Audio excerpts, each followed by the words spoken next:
$18 billion. Trump described it this way: "This is not a small fraud. This is systemic and continued for years on a massive scale." The controversy around Minnesota is no longer a local-level incident. It has turned into a major confrontation between federal funding, political accountability, and state governance. With one statement, Trump changed the entire narrative. "We are going to get to the bottom of this. This was a giant scam." Today, we go deeper into what stands behind that statement, the political context, the real structural problems, and why this case is generating such a large national resonance. Trump's remarks at Mar-a-Lago created strong public reaction. He pointed to alleged large-scale fraud inside Minnesota's social service and childcare programs, and argued that significant amounts of money were misused over many years. In his framing, funds were spent improperly, oversight mechanisms failed, gaps accumulated inside the system. Trump did not present this as a Minnesota-only problem.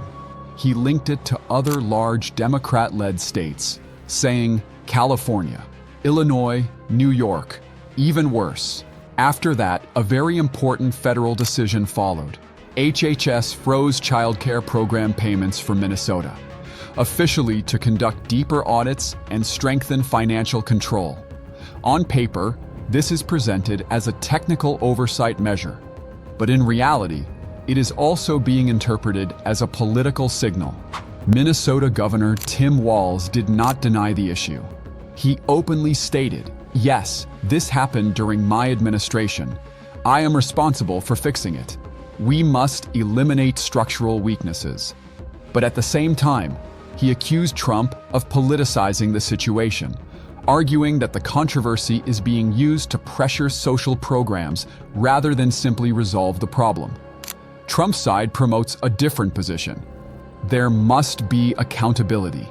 Investigations must deepen. Funds must be reviewed, and those responsible should be prosecuted. So two different worldviews collide here. One, reform the system from inside. The other, confront the system through political exposure. This case cannot be viewed from only one angle. We can separate it into two core layers. First layer, structural governance problems, insufficient program oversight, complex subsidy flows, long audit intervals, organizations not being reassessed for years. This is not only a technical flaw, this is a question of institutional reliability. Second layer, political capitalization. Who controls the narrative? Who converts investigation into political gain? Who turns this into leverage during the election cycle? Trump presents it as evidence of systemic failure. Walz frames it as reform happening under political pressure. As a result, the controversy has moved beyond financial accounting and into the sphere of institutional trust. Looking ahead, three possible trajectories emerge. Federal investigations may expand further. More agencies may join. More programs may undergo audits. Funding mechanisms may be redesigned. Subsidy structures could change. Oversight standards may tighten. The controversy may become a political communication tool. Media narrative intensifies. The topic remains in the pre-election agenda, and there is a high probability that this process will not remain limited to Minnesota alone.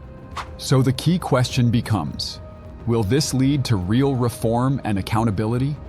Or will it continue as a long-term political instrument? Share your perspective in the comments. We will return to the strongest questions in a follow-up analysis. And if forward-looking, consequence-focused political and economic analysis matters to you, subscribe, because here we examine events not just as news, but through their impact on systems.